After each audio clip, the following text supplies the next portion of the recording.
Good morning बच्चों, welcome to Shashi coaching centre. इस video में मैं आपको क्लास 7th के साइंस का न्यूट्रिशन इन प्लांट्स अब चैप्टर के आपको इंपॉर्टेंट डेफिनेशंस और इंपॉर्टेंट क्वेश्चंस बताऊंगी। So first definition is nutrition. It is the mode of taking food by an organism and its utilisation by the body. इसका मतलब है न्यूट्रिशन होता है कि हम जिस तरह से हम फूड लेते हैं, कोई भी ऑर्गेनिज्म अर्थ पे होते हैं तो फूड लेते हैं और उसको अपनी बॉडी में किस तरह यूटिलाइज करते हैं। देन सेकंड डेफिनेशन है ऑटोट्रॉफिक न्यूट्रिशन। इसका मतलब होता है the mode of nutrition in which organisms make food themselves from simple substances such as plants. जैसे अगर हम देखें तो खाली प्लांट्स होते हैं जो सिंपल सब्सटेंसेस से अपना फूड बनाते हैं। बाकी जितने भी ऑर्गेनिजम्स हैं, जितने भी क्रिएचर हैं, वो सब प्लांट्स पे ही डिपेंडेंट होते हैं अपने फूड के लिए, न्यूट्रिशन के लिए। तो ऑटोट्रॉफिक न्यूट्रिशन के एग्जाम्पल हुए प्लांट्स, क्योंकि वो अपना खाना खुद बनाते हैं। देन सेकंड है हेटरोट्रॉफिक न्यूट्रिशन। इसमें होता है this is the mode of nutrition in which most other organisms take in food prepared by plants. जैसे कि मैंने आपको बताया है कि बाकी के जितने भी ऑर्गेनिजम्स होते हैं इस अर्थ में, जितने भी हैं, वो सारे अपने न्यूट्रिशन के लिए या तो किसी और ऑर्गेनिज्म पे डिपेंडेंट है, एनिमल पे, या फिर डायरेक्ट प्लांट्स पे डिपेंडेंट है। तो उस टाइप के न्यूट्रिशन को कहते हैं heterotrophic nutrition. Then third definition है फोटोसिंथेसिस। फोटोसिंथेसिस का मतलब होता है the leaves uses green pigment called chlorophyll to capture the energy of the sunlight. This energy use to synthesise food from carbon dioxide and water. This is called photosynthesis.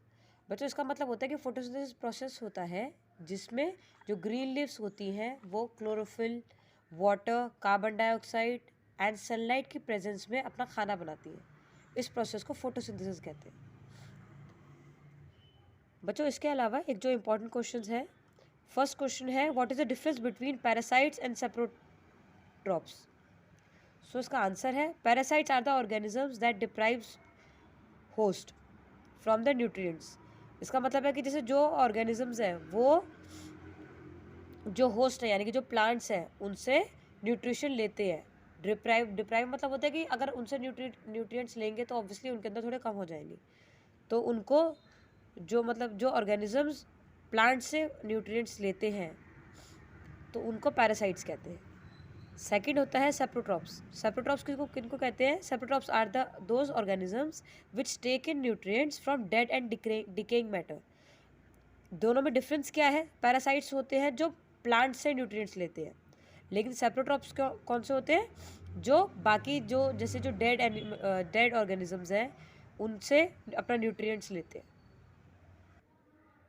इसके अलावा एक important question है how is rhizobium bacteria useful for crop plants. इसका answer है usually crop plants absorb a lot of nitrogen and the soil becomes deficient in nitrogen.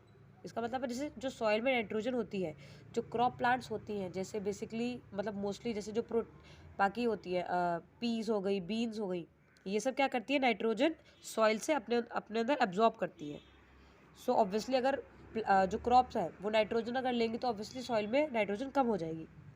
But plants need nitrogen in soluble form. इसका मतलब है कि जो plants जो होते हैं वो नाइट्रोजन तभी यूज़ कर सकते हैं, जो नाइट्रोजन उन्होंने ली है वो तभी यूज़ कर सकते हैं जब वो सॉल्यूबल फॉर्म में हो। So the bacteria can take atmospheric nitrogen and convert it into a usable form. इसका मतलब है कि जो नाइट्रोजन जो क्रॉप के लिए यूज़फुल है उसको कन्वर्ट करने का काम कौन करता है? एक बैक्टीरिया है, उसका नाम है राइजोबियम।